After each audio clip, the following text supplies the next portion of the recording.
You've heard how the greatest city of the ancient world died. Everyone has. War. Alexander the Great came, it fell. Empires end. Except that isn't what happened. Nobody conquered this city. There was no siege. Its walls never saw a battle. It surrendered before he arrived, politely, in writing. Then it stood, intact, occupied, safe, for 4 more months. Then one spring night, torches came down those stairs anyway, carried from a dinner party, the richest city on earth, the sources say, burned on a suggestion, made over wine. For 23 centuries, historians have fought over that night. That's not the mystery. The mystery is what the fire refused to destroy.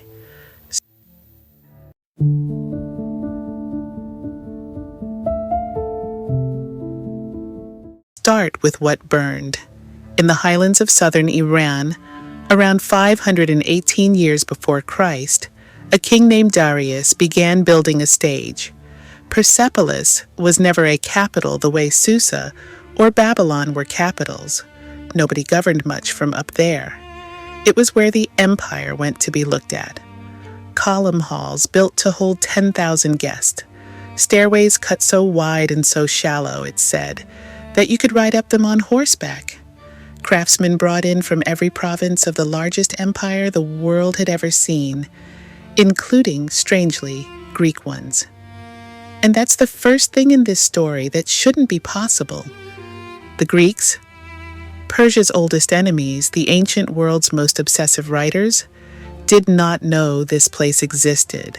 In every Greek page that survives, the city does not appear, not once, until Alexander is already inside it. They were certain Susa was the capital. For 2 centuries, the greatest stage on earth sat behind the mountains, invisible to the people who wrote the histories. Hold on to that, because it means everything we're told about this city's death comes from the people who knew it for 4 months. And what those people saw climbing the great staircase should have confused them. Every ancient empire carved its power into stone, and most of them carved the same things. Enemies speared, enemies flayed, enemies stacked like firewood. Assyrian palace walls read like an advertising campaign for cruelty. Persepolis carved gifts. 23 delegations by the standard count from every corner of the empire, Lydians carrying vases, Bactrians leading camels, Nubians with ivory, all of them walking calmly up the stairs, and some of them holding hands. Nobody on these walls is dying. Many scholars read the processions as a New Year ceremony, an educated reading, not a caption, but the message survives translation either way. This empire wished to be seen as order, the whole world, filing upward at peace, forever. Stone makes promises. Remember this staircase. We'll climb it again by torchlight, and a city built to receive the whole world's gifts needs one more thing nobody carves reliefs about, somewhere to write it all down. In the autumn of 331 BC, Alexander broke the Persian army at Gaugamela, and the King of Kings fled east into the dark. One last force tried to hold the mountain passes against him in the snow, and failed. The road to the heartland lay open, and what waited at the end of that road was not a siege. The story our sources keep is that the city's own treasurer rode ahead, offering it. Persepolis, the stage, the treasury, the untouched heart of the empire, surrendered by letter. The city itself cost Alexander nothing. He walked in that January unopposed. The palace terrace he sealed for himself. The lower town he gave to his soldiers. Our fullest account was written 3 centuries later. It spares no detail of what came next, and I'll spare you most of them. Then came the counting by the ancient count, a number nobody can audit. 120,000 talents of silver, the savings of an empire, 200 years deep. One ancient writer says that carrying it away took 10,000 pairs of mules and 5,000 camels. Then nothing happened. Alexander stayed 4 months. So whatever the end of this story is, it is not the heat of battle. He had time. He had, in fact, all the time in the world to decide what this place was worth. Here is the version most of the ancient world told. May 330 BC. A feast for the officers, deep into the wine, and a woman stands up. An Athenian, a professional companion, a celebrity of the whole campaign. Her name is Thais. What she says, in the version we have, runs something like this, that the sweetest pleasure of the entire war would be to burn the palace of Xerxes, the man who burned Athens. And let it be said that a woman of Greece took a finer revenge than all its generals.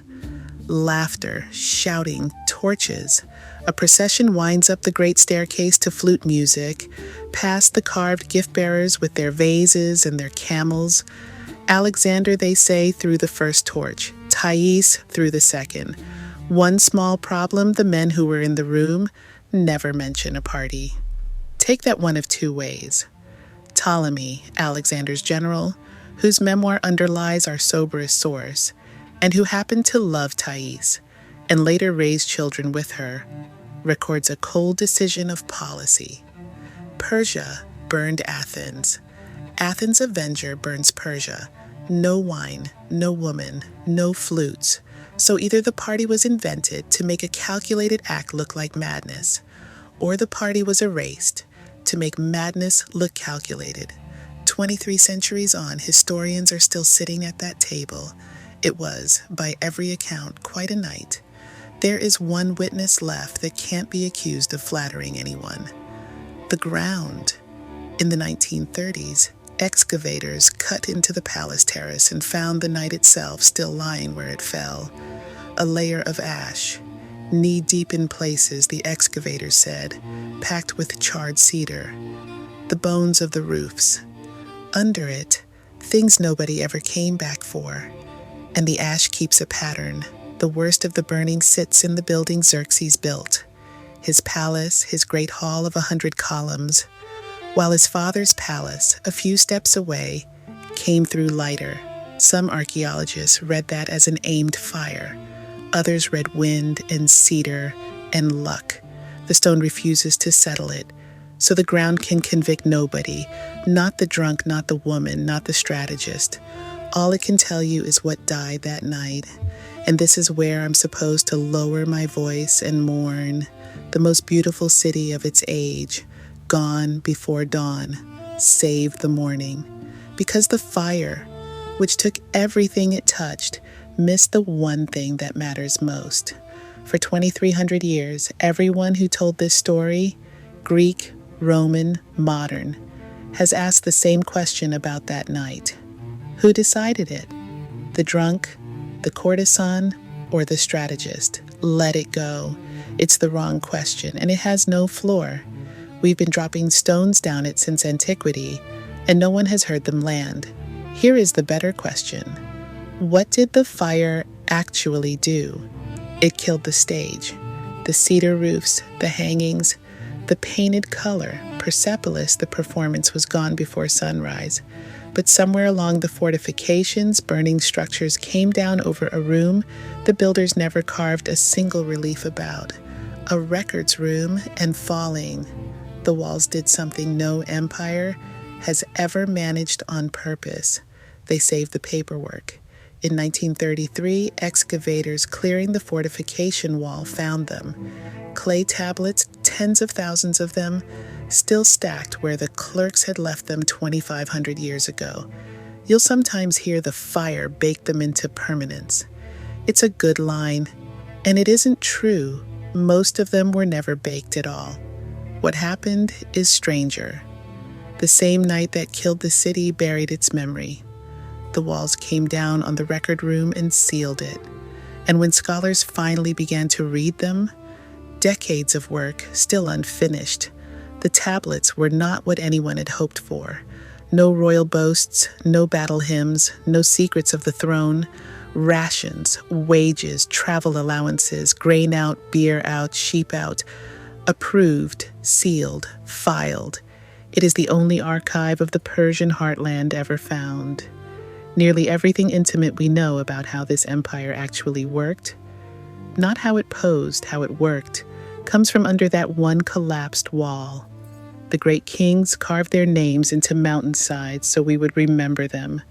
What survived instead is the office, and the office is full of people nobody ever carved, workers by the thousand, and page after page the women among them. Not as decoration, as labor. In some crews, the women outnumber the men. Some women run the crews. There are names on these tablets drawing higher pay than any man they supervised. One royal lady managed estates and hundreds of workers under her own personal seal. Then there are the mothers. The empire paid a bonus 1 month long to every woman on its books who gave birth.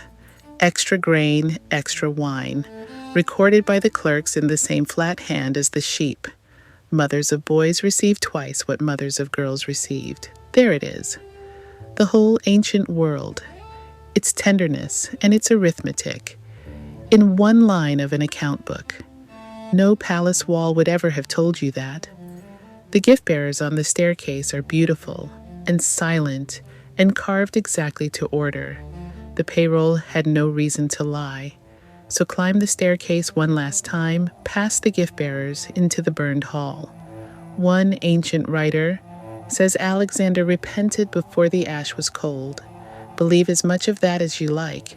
The columns still stand. Fire takes cedar, not stone.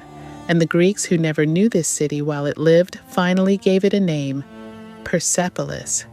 A name some Greek ears could hear two ways, City of the Persians or City of the Sack. Here's what I keep coming back to. Xerxes burned Athens.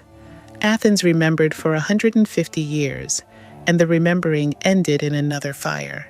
That's one kind of history, the kind decided at parties or at desks.